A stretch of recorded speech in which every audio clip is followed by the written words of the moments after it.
बिस्मिल्लाहिर्रहमानिर्रहीम। दोस्तों, मलिक सिराज अहमद आपकी खिदमत में हाजिर। आज मैं हैदराबाद सुबह सिंध के तीसरे बड़े शहर कराची हैदराबाद के बाद सक्खर में खड़ा हुआ हूँ। सक्खर के भी एक मशहूर मकाम लैंसडाउन ब्रिज जिसको कहते हैं, जो उर्फ़ आम में कैंची पुल जिसको कहा जाता है, मैं यहाँ पर खड़ा हुआ हूँ। कैंची पुल का जो तारीख़ है वो बड़ी दिलचस्प है और इससे मुतल्लिका एक लोकगीत भी है, हो जमालो।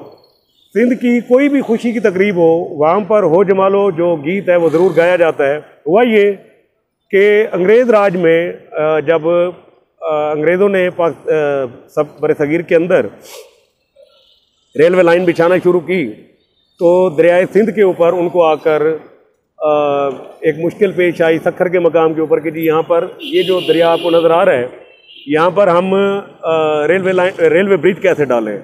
यहाँ पर दरिया उस वक्त बहुत तेज़ होता था। उसमें हुआ ये कि 1899 में यहाँ पर ये जो जिस पुल जिसके ऊपर मैं खड़ा हुआ हूँ, जो आपको पीछे मंजर नज़र आ रहा है, ये पुल बनाया गया 1899 में, 1889 में। अब हुआ ये कि ये वो पुल था जिसका कोई पिलर नहीं था जिसके दरमियान में। जब ये पुल कंप्लीट हो गया तो ये जो रेलवे लाइन बनी हुई है, यहाँ से इन्होंने ट्रेन गुजारनी थी, तो कोई भी रेलवे ड्राइवर इस पर तैयार ना हुआ कि जी हम इस पुल को जो है ना यहाँ से ट्रेन गुजारते हैं। मसला खड़ा हो गया। तो अंग्रेज़ों ने इसका एक हल ये निकाला कि सक्खर जेल से कुछ कैदियों को लिया गया और ये उनको रेलवे ड्राइविंग की ट्रेनिंग दी गई। उसमें एक जमाले नाम का एक कैदी भी था। जमाले ने अंग्रेज़ों के साथ ये मुआहदा किया कि मैं ट्रेनिंग लेता हूँ, मैं ड्राइव करता हूँ, अगर मेरी ट्रेन यहाँ से सलामत यहाँ से गुजर गई तो आप मेरी सज़ाए मौत की जो सज़ा है उसको आप माफ़ कर देंगे। तो उस पर अंग्रेज़ों ने उसके साथ ये कमिटमेंट कर ली।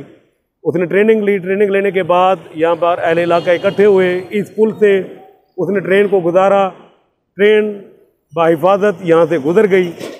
उस गुजरने के बाद उसकी सज़ाए मौत को ख़त्म कर दिया गया, उसको रिहा कर दिया गया। तो जमाले की जो बीवी थी, तो उसने यहाँ पर एक लोकगीत उस वक्त गाया जिसको हो जमालो आखिर में आता था। तो आज सिंध की तारीख के अंदर, लोकगीत के अंदर, हो जमालो एक बड़ा अहम किरदार है। यहाँ पर कैंची पुल सक्खर की जो तारीख है अंग्रेज़ दौर की, उसके अंदर ये सबसे बड़ी कंस्ट्रक्शन थी। उस वक्त एक बहुत बड़ा इनकलाब था जब रेलवे लाइन यहाँ सिंध पे आकर रुकी हुई थी।